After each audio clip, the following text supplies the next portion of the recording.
आज मैंने टोंक के अंदर जो निर्माणाधीन काम चल रहे हैं, अलग अलग प्रोजेक्ट्स जो काफ़ी लंबे से अधूरे थे, उनकी एक समीक्षा बैठक ली है मैंने। और जो यहाँ पे बड़े पुल का निर्माण था, 140 करोड़ का पुल था गलौता का, वो अब लगभग 1.5-2 महीने में पूरा हो जाएगा।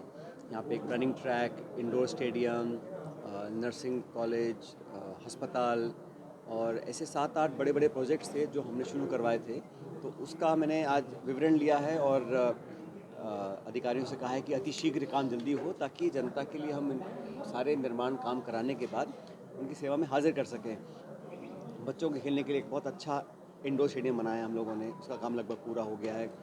और मेरा बहुत पुराना मेरी ख्वाहिश थी कि बच्चों के लिए एक running track, synthetic running track जो इंटरनेशनल स्टैंडर्ड का हो, वो हमने ख़रीदा है करीब 1.5-2 साल पहले।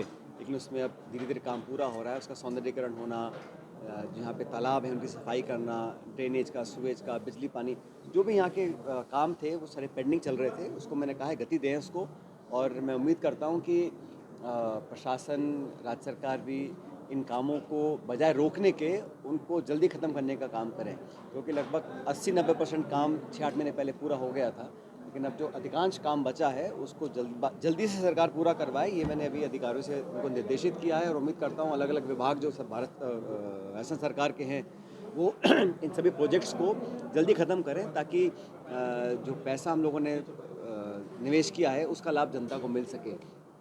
बाकी क्योंकि अब बहुत जल्द गर्मी के महीने आने वाले हैं, तो मैंने डिपार्टमेंट्स को बोला है कि पीने के पानी को लेकर भी वो एक प्लानिंग तैयार करें, कंटीजेंसी प्लानिंग बने, उसमें टैंकर से जहाँ सप्लाई हो सकती है पहले से तय कर दिया जाए।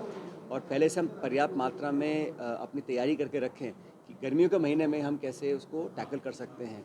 तो मैंने सब अधिकारियों को बोला है, सब लोगों से मैंने चर्चा करी है और मुझे पूरी उम्मीद है कि समय से पहले अगले 1.5-2 महीने में सभी काम पूरे होंगे और सब काम चालू हो जाएं, ताकि जनता को उन सभी प्रोजेक्ट्स का लाभ मिल सके। गन्ना तलाई वाला एक प्रोजेक्ट है, उसको लेकर कंफ्यूजन की स्थिति बनी हुई है कि वहाँ पर आखिर बनेगा क्या, अधिकारियों ने इसको भाई लेकर मैंने तो उनको कह रखा है कि गन्ना तलाई का जो तालाब है वहाँ पे गंदा पानी वहाँ पर आता है, उससे प्रदूषण फैलता है, बीमारियाँ फैलती हैं और वाटरबोर्न डिजीज़ लोगों को बहुत वहाँ आसपास तंग करती हैं। तो मैंने कहा इसमें ड्रेनेज करके गंदा पानी वहाँ निकालें और जो उसमें नालियों के माध्यम से गंदा पानी आता है उसको रोक कर उसका निकासी की तैयारी करें, उसका सौंदर्यीकरण करें और जितना ज़्यादा हो सके वहाँ पर लोगों को उसकी प्रदूषण गंदगी से राहत मिल सके।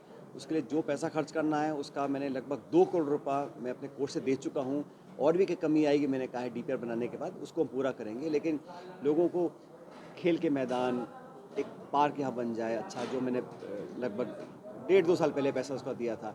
इन सब कामों को गति देने के लिए आज मैंने सभी ऑफिसर्स को बोला है और मुझे लगता है कि बहुत जल्द हम सारे काम करा पाएंगे। सीवरेज कंपनी लगातार जो अब दो अलग अलग पार्टों में सीवरेज कंपनियां काम कर रही हैं। पहले की कंपनी का जो काम हुआ वो पूरी तरह से शहर में इस तरह की ड्रेनेज व्यवस्था है कि वो लोग परेशान रहते हैं, बारिश के दिन हो तो ओवरफ्लो हो जाते हैं। जो नया सिस्टम चल रहा है उसमें भी इस तरह की समस्या है। चैम्बर्स जो अधिकारी कर्मचारी हैं, वो ये लगातार RUIDP का प्रोजेक्ट पहले लिया था, उसमें स्वेज के साथ साथ अंडरग्राउंड केबलिंग करने का पूरा काम उन्होंने लिया था। बहुत डिले प्रोग्राम हुआ, तो जो वहाँ कॉन्ट्रैक्टर था उसको निकाल दिया, नए सिरे से काम शुरू किया। तो जैसे मैंने कहा शहर में साफ़ सफाई, ड्रेनेज, पानी की निकासी का, अभी जब बारिश पड़ी थी पिछले साल बहुत बुरा हाल शहर में हो गया था। तो सब ऑफिसर्स को मैंने कहा है काम करें, क्योंकि नगर परिषद और अब ये सब चार्ज अधिकारियों को दिए हुए हैं, तो वो लोग बिना डिले के इन सब कामों को करें ताकि जनता को दिक्कत का सामना ना करना पड़े। सर, नगर परिषद टोंक हो चाहे PWD हो या अन्य और कोई विभाग हो, बजट को लेकर काफ़ी दुखी है। निवाई, उनियारा, मालपुरा तीनों को बजट है, देखिए टोंक को बजट नहीं है। ऐसा नहीं है, जितना भी बजट उनको चाहिए हम लोग दिलवाने की पूरी कोशिश करेंगे। और सरकार को भी आग्रह करूंगा कि जो हमारे काम निर्माणाधीन हैं उसमें अगर बजट नहीं देंगे तो पूरा पैसा ज़ाहिर हो जाएगा। तो मैं कोशिश करूंगा कि और पैसा हम लोग दिला पाएँ, जहाँ से भी संसाधन जुटाने हों, विधायक कोर्स या कहीं और से किसी कोर्स से में करना हो, वो सब पैसे की हम कमी नहीं आने देंगे टोंक में। देखिए सर, विधानसभा में डेडलॉक खत्म हो गया है, लेकिन अब कांग्रेस के अंदर डेडलॉक शुरू हो गया है। टीकाराम जूली और डोटासरा के बीच अंतर किले की चर्चा सारी बेबुनियाद बातें हैं, ऐसा कोई मतलब नहीं है। पूरी पार्टी एकजुट थी, एकजुट है, एकजुट रहेगी। हमारा उद्देश्य व्यक्तिगत महत्वाकांक्षों को पूरा करना नहीं है। हमारी पार्टी विपक्ष में है, एक जिम्मेदार विपक्ष होने के नाते हम सभी लोग सदन के अंदर सदन के बाहर सरकार को जवाबदेह बनाने का काम करते हैं। अभी 1.25 साल हो गया है सरकार का, उपलब्धि मात्र ये है कि एक मंत्री का इस्तीफा हो चुका, उसको सरकार एक्सेप्ट नहीं कर रही, गाड़ी बंगला कैंसिल कर रही है, लेकिन मंत्री बरकरार हैं, वो दफ्तर जा नहीं रहे। डॉक्टर किरोड़ी मीणा जी आज मंत्री हैं कि नहीं, ये बहुत बड़ा सवाल है। और जो मुद्दे वो उठा रहे हैं उस पर सरकार की चुप्पी है, कोई जवाब नहीं आ रहा। तो ये असमंजस जो पैदा हुआ है, ये हमारा काम है पूछे विपक्ष का कि आपने शपथ दिलाई व्यक्ति को, उनको बर्खास्त नहीं कर रहे, इस्तीफा ले नहीं रहे, घोड़ा गाड़ी बंगला कैंसिल कर रखा है, वो मंत्री बने हुए हैं, वो छोड़ना चाह रहे हैं, 100 बार कह चुके हैं, वो सरकार तैयार नहीं है। तो कन्फ्यूजन जो पैदा हुआ है ये सरकार जानबूझ के करती है और मुझे लगता है उनकी नाकामी है। सरकार का रवैया क्या है, ऑफिसर्स पूरे हावी हैं प्रशासन में, और मैं बार बार कहता हूँ जो रूलिंग पार्टी है भाजपा, उनके विधायक आज दुखी परेशान हैं, उनके को सुनने को तैयार नहीं है। अधिकारी हावी हैं प्रशासन के ऊपर। 1.25 साल में सरकार की कोई ऐसी उपलब्धि नहीं जिसको बखान कर सकते हैं। 2 बजट पेश कर चुकी है।